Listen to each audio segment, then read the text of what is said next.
Bonjour. Alors moi aussi, c'est la première fois que je parle devant autant de monde, donc je vais essayer d'avoir la voix qui chevrotte pas trop. Il y a 300 ans, Semmelweis se rendait compte que quand il se lavait les mains après avoir fait des autopsies, les femmes qu'il accouchait mouraient moins de la fièvre puerpérale. Cette découverte était une preuve d'esprit critique qui lui a coûté un peu cher parce qu'il a fini ses jours d'une mort violente en asile psychiatrique. J'aime à croire qu'il est aujourd'hui au paradis des scientifiques, celui où où Galilée a écrit sur le porche « et pourtant elle tourne ». C'était la phrase de conclusion de son jugement par l'Église qui l'a condamné pour avoir eu des idées qui étaient contraires à celles qu'on promouvait à l'époque. Alors avant de vous parler des journées de l'esprit critique, je vais vous raconter une petite histoire qui me tient beaucoup à cœur. C'est une histoire qu'on raconte sur Diogène. À l'époque, à Athènes, le plat le moins cher, c'était les lentilles. Et du coup, manger des lentilles, c'était le symbole de la pauvreté. Et on raconte qu'un jour où Diogène mangeait des lentilles assis par terre sur un porche, un ministre de l'empereur lui a dit « Mon pauvre Diogène, si tu apprenais à flatter un peu plus l'empereur, tu n'aurais pas besoin de manger autant de lentilles. » Et il paraît que Diogène lui a répondu « Mon pauvre ministre, si vous appreniez à manger un peu plus de lentilles, vous n'auriez pas besoin de tant flatter l'empereur. » Je m'appelle Adrien Barbarou et aujourd'hui on va vous parler des journées de l'esprit critique niçois avec Gabriel Perrault.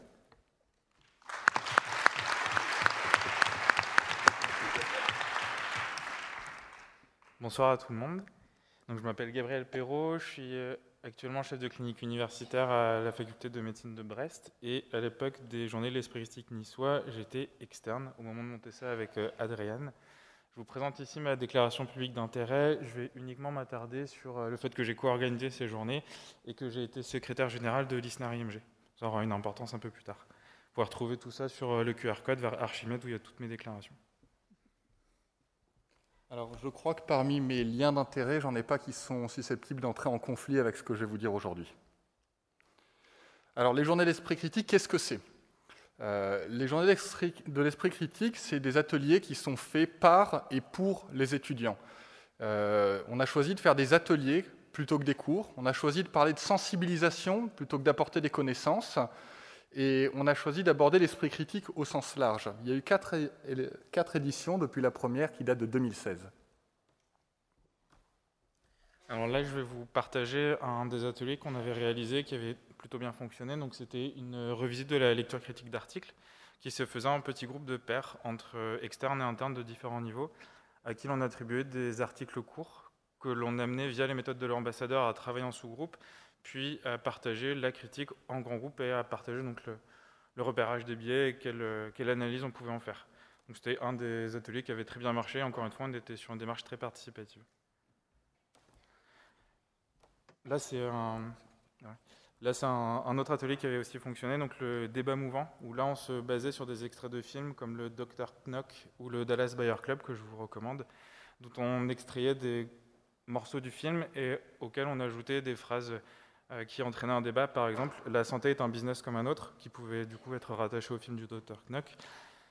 Ou ensuite, comme on peut voir sur les participants, ils devaient se positionner dans la salle physiquement en fonction de leur réponse à la question. Donc d'un côté, ici, les personnes pouvaient penser qu'elles étaient pour la phrase « la santé est un business comme un autre », et là-bas, ils étaient contre. Et à chaque fois, les personnes étaient amenées à argumenter leur position, ils étaient amenés à changer d'avis en cours de débat et à changer d'espace tout du long. Donc c'était une forme de débat très dynamique et participative avec tout le monde qui était amené à discuter. Alors, vous voyez qu'on a fait des choses en présentiel et puis comme tout le monde, on a pris une grande claque et on s'est retrouvé à être obligé de faire ça en présentiel. Donc on a commencé à réfléchir à une IJECN et qui a plutôt bien marché malgré les difficultés. Pour faire du brainstorming, on a utilisé l'outil WooClap qui permet de faire de manière efficace un brainstorming. Et entre autres, les étudiants peuvent écrire et ça produit des nuages de mots. Vous allez voir, les résultats sont assez intéressants ensuite. Par exemple, pour vous, c'est quoi les liens d'intérêt en médecine ? Et ils mettaient leur réponse, ça sort un nuage de mots. On y revient un petit peu plus tard. On a inventé un débat mouvant en ligne. Alors déjà, le débat mouvant, c'était pas évident de le visualiser. C'est super parce que les gens c'est hyper participatif. Quand on est debout au milieu de la pièce, on est obligé de se déplacer. Le débat mouvant en ligne, on a utilisé un outil qui s'appelle Mural. Vous voyez que chaque participant avait 2 petites vignettes et tout le monde est connecté sur le site internet et peut avec sa souris cliquer et déplacer la vignette. Ce qui permet sur quelque chose, sur une phrase comme « faut-il croire ou douter », de mettre sa vignette sur ma position. Moi, je pense qu'il faut douter de tout. Au contraire, il faut vraiment faire confiance. Et de mettre une autre vignette à chaque argument. Est-ce que cet argument m'a touché ou pas? Donc vous voyez, on est en train de parler avec Zoom et en même temps, tout le monde est en train de déplacer ses vignettes. Et ça fait quelque chose de très participatif et qui est, comme vous l'imaginez, un joyeux bazar. Donc, vous voyez que c'est un sacré bazar, et puis tout le monde bouge sa vignette à tout moment, et puis l'animateur peut dire « Ah ben tiens, toi, je vois que tu as changé en profondeur ton point de vue, je vois que cet argument t'a touché, mais qu'en fait, tu n'as pas changé ton point de vue personnel. » Et puis, on peut prendre des notes aussi au fur et à mesure. Donc, vous voyez en bas les notes qui ont été prises par l'animateur au fur et à mesure. Donc les journées de l'esprit critique niçois étaient basées sur plusieurs axes, donc il y avait beaucoup d'alternance de débats, mais on ne voulait pas s'en arrêter là. Il y avait aussi des séances de débrief, donc là, qui avaient été mis en place par les étudiants qui ont souhaité mettre en avant le biais de l'illusion de l'unique invulnérabilité. Donc je vais vous expliquer brièvement ce que c'est. C'est en gros considérer que je peux imaginer que si un industriel venait vous offrir du maroilles à vous tous, vous seriez alors influencé par cet industriel, alors que s'il venait à moi-même m'en offrir, je ne le serais pas, parce que je serais trop indépendant, trop critique. Bien évidemment, c'est faux, on reste tous influencés par ces petits cadeaux. Donc c'est une forme de débrief, justement, suite au débat précédent. Mais ils ne se sont pas arrêtés là. C'est ce qu'on peut voir en bas à droite de la diapositive. C'est quelle solution, une fois qu'on a fait ce constat, pour limiter ces biais dans nos réflexions et dans notre pratique clinique. Il y a une stat que j'aime beaucoup sur l'illusion d'unique invulnérabilité, c'est que 90% des gens pensent être parmi les 50% qui conduisent le mieux leur voiture. Alors, ça c'est le résultat du nuage de mots dont je vous ai parlé tout à l'heure. En début de formation, on leur a dit, pour vous, les liens d'intérêt en médecine, c'est quoi? Et donc, vous avez l'image qui est à gauche. Donc, on voit lien, influence, santé. Il y a les experts, ça revient. Et puis, à la fin de la formation, 2 heures plus tard, on leur a reposé la même question. Pour vous, les liens d'intérêt en médecine, c'est quoi? Et on voit que ce qui ressort en gros, en centrale, c'est évitable. Et ça, en termes de représentation, je trouve que ça en dit beaucoup. On voit également les alternatives. Et ça m'a fait vraiment super plaisir de voir ça qui ressort. Alors, une chose qui est importante, parce qu'on parle souvent, on assimile souvent l'esprit critique à l'indépendance vis-à-vis de l'industrie pharmaceutique. En fait, c'est pas que ça. On voit qu'en 2016, déjà, on abordait le sujet des bulles d'information dans les réseaux sociaux. Aujourd'hui, je pense que vous savez tous ça. Quand vous avez des croyances, Facebook et Google vont vous donner plutôt des choses qui vont confirmer vos croyances. Et en fait, en 2016, c'était quelque chose de vraiment nouveau. On avait un journaliste de l'agence France Presse qui était venu à Nice et qui avait fait un atelier là-dessus, c'était très chouette. On a un psychologue qui a fait un atelier sur la communication et la manipulation en duo avec une professionnelle de la communication. Et puis là, les étudiants qui sont en train de reprendre le projet, parce que ça continue à être fait par des étudiants, moi je m'occupe seulement de les chapeauter pour qu'ils puissent faire eux-mêmes leur atelier de sensibilisation. Ils vont faire sur les biais cognitifs. Donc on est sur des choses qui sont intéressantes et qui ne se limitent pas aux notions d'indépendance en santé. Alors au total, c'est vraiment un événement qui est fait par et pour les étudiants.